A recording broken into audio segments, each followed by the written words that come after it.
Hi everyone, hope you are doing well. Today I want to share with you a book that really struck with me, Intoxicated by My Illness by Anatole Broyard.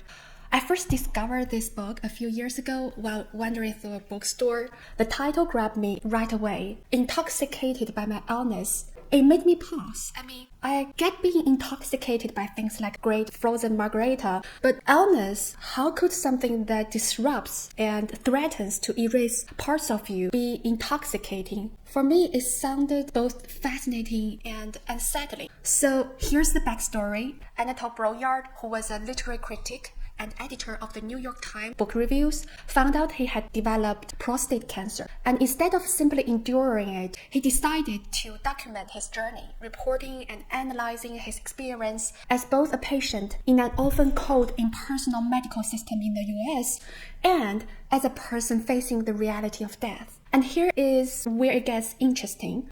Broyard claimed that this crisis, this confrontation with his death, actually made him feel more alive. He described how his illness stripped away all the superficial worries and left him with what he called raw ontological alertness. And in the book, he didn't shy away from describing the pain either. At one point, he said, "When the 8-inch needles thrust into my belly, I sensed them tickling my metaphysics. It's almost as if the suffering brought him closer to understanding some deeper truth about life." So this reminds me of what the German philosopher Martin Heidegger writes in Being and Time. Heidegger talks about how we usually get lost in the distraction of everyday life as if we have all the time in the world.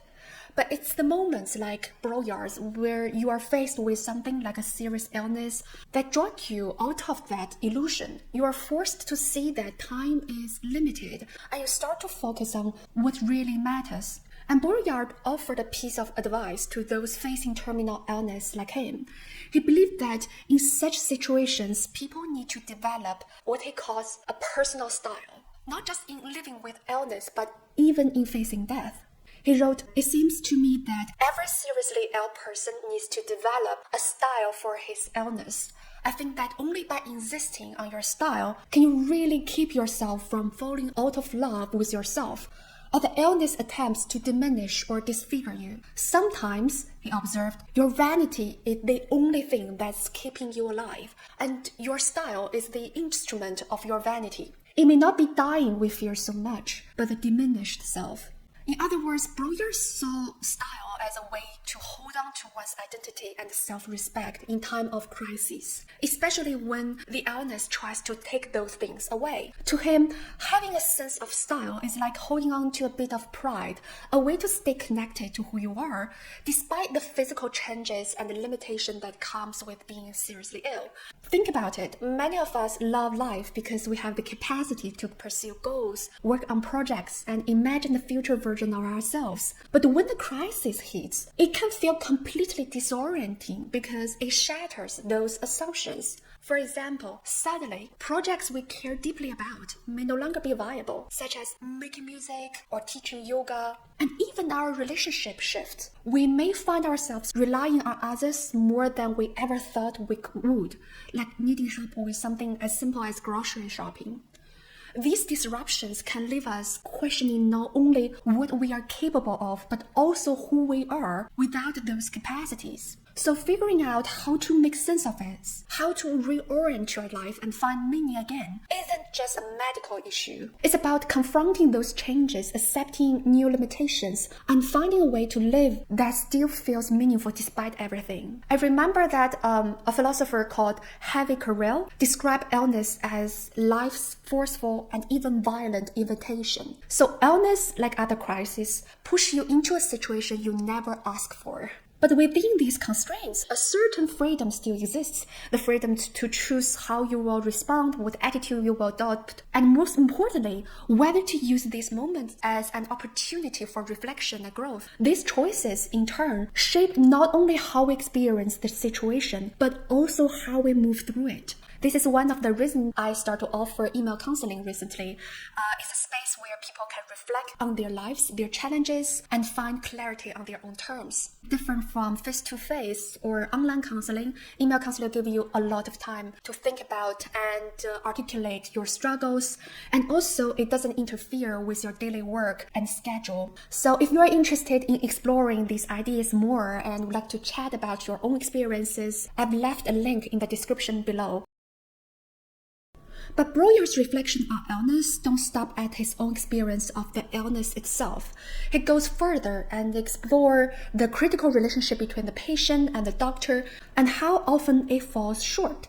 In Intoxicated by My Illness, Broyard includes an insightful essay called The Patient Examining the Doctor, where he reflects on the stark differences in how doctor and patients view illness. So as someone battling a life-threatening condition, Broyard noticed that his doctor seems completely out of sync with the gravity of the situation. The doctor, in Broyard's view, is hearty, vague, and overly polite. Broyard described the disconnect. There was no sign of a tragic sense of life in him that I could see, no furious desire to oppose himself to fate. He yearns for a doctor who understands the existential weight of his situation. Someone who can see beyond the clinical facts and share in the profound emotional and philosophical struggle of facing mortality. For the doctor, the crisis of Broyard's life was just another routine incident during his rounds. But for Broyard, it is the ultimate emergency, a confrontation with the limits of his existence. Ultimate in every sense of the word. His health, his identity, and his life hang in the balance. Broyard feels objectified under the medical gaze. He senses that he is reduced to nothing but his illness. And even his illness, he feels, no longer belongs to him but has become a subject of scientific inquiry. He knows that the doctor was looking without actually looking.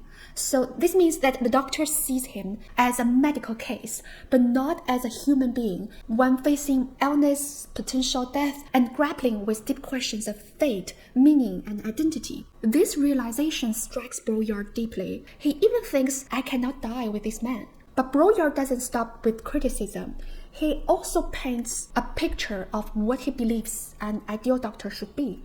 Not just a skilled and potent professional, but also someone who could see beyond his symptoms, who wouldn't just treat his body, but also understand how illness transforms a person's inner life, his sense of identity, and his struggle with meaning in the face of suffering. He said, I'd like my doctor to scan me, to grope for my spirit as well as my prostate. Inside every patient, there's a poet trying to get out. His ideal doctor would be someone who can read his poetry, his literature. The doctor would see that his sickness has purified him, weakening his worst parts and strengthening the best. If you think that's a little bit too much to ask for the doctor, Broyard acknowledged that. He understands that his expectations go much, much more beyond medical expertise. He explained that to be sick brings out all our prejudices and primitive feelings, that the craziness of the patient is part of his condition. In his situation, he feels like illness can push people in a state where they crave not just physical care, but a deeper and deepest human connection. This is what human beings in this situation need, someone who can see the suffering behind the symptoms. So I recommend this book to anyone grappling with suffering in life-limiting conditions, and also to people who reflect on doctor and patient relationship in today's hospitals. So both doctors and philosophers aim to alleviate suffering, but we approach it in very different ways.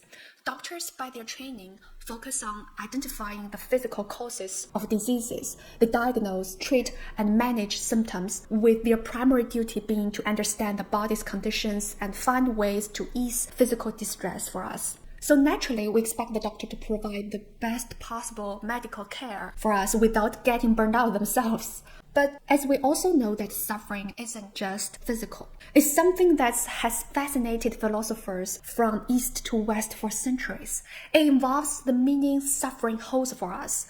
Philosophy in this situation can help us explore these deeper existential aspects of our experience and guides us toward a life that remains meaningful even amidst pain. What do you think about this combination of perspectives? I'd love to hear your thoughts. Do you believe that developing a personal style in dealing with illness, as Anatole Broyard suggests, can help people facing difficult or life-threatening situations? And also, should doctors stick to their medical expertise, or should they also take a more personal and even spiritual and philosophical role as Broyard envisions? What qualities do you think makes an ideal doctor? Let me know in the comment section below. Thank you so much for joining me today. If this resonated with you, please like, subscribe, and share. I look forward to seeing you next time. Bye.